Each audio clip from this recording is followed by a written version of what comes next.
James Durham, born 1762, died sometime in the 1800s, but no sources say exactly when.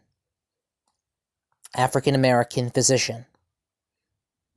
James Durham, born a slave, became the first black physician to practice in the United States.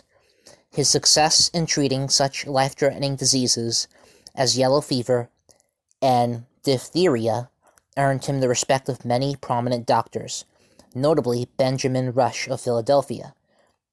Durham became well known as an expert on diseases of the throat, and he was also noted for his theories on the connection between disease and climate.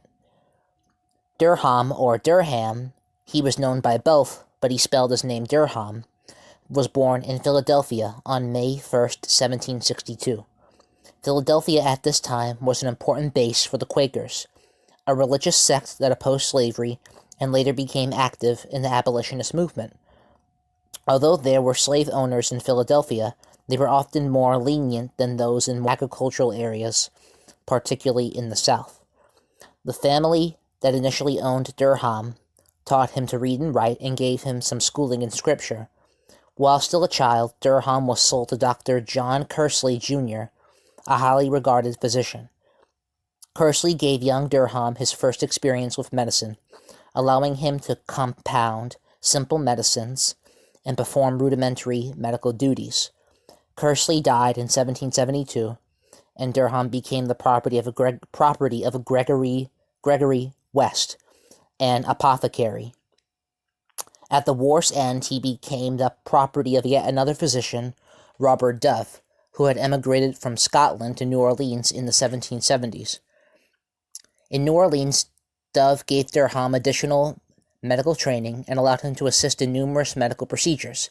Durham was allowed to make money as a medical assistant and apothecary, and on April 2nd, 1783, he purchased his freedom from Dove for 500 pesos.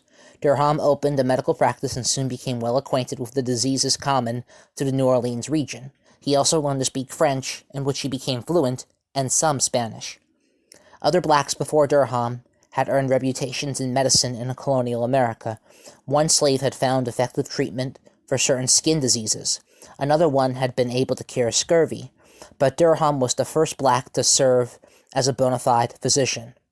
The respect he earned from other doctors during his lifetime serves as proof of his knowledge and abilities. Durham returned to Philadelphia for a visit in 1788. While there, he met Dr. Rush, who was one of the nation's most respected physicians. By now, Durham was himself quite well regarded in New Orleans, drawing a salary of around $3,000 per year from his practice. Rush was quite favorably impressed with Durham and said as much in a letter he wrote to the Philadelphia Abolition Society. Rush wrote, quote, "I have conversed with him upon the most acute and epidemic diseases of the country where he lives, and was pleased to find him perfectly acquainted with the modern simple mode of practice in those diseases. I expected to have suggested some new medicines to him, but he suggested many more to me." Unquote. Rush encouraged Durham to remain in Philadelphia and open a practice there. Durham did extend his visit and eventually stayed for nearly a year. He made the acquaintance of Philadelphia's leading physicians during his time there. After his return to New Orleans, he continued to correspond with Rush for more than a decade. Shortly after his return to New Orleans, Durham sent Rush a paper describing his treatment for diphtheria, known more commonly at the time as putrid sore throat. Rush was so impressed with Durham's success that he read the paper during a presentation before the College of Physicians of Philadelphia. Later, Durham described his methods for treating yellow fever, which he was able to test during two particularly crippling epidemics in 1796 and 1798. Durham lost only 17 patients out of 114 whom he had treated.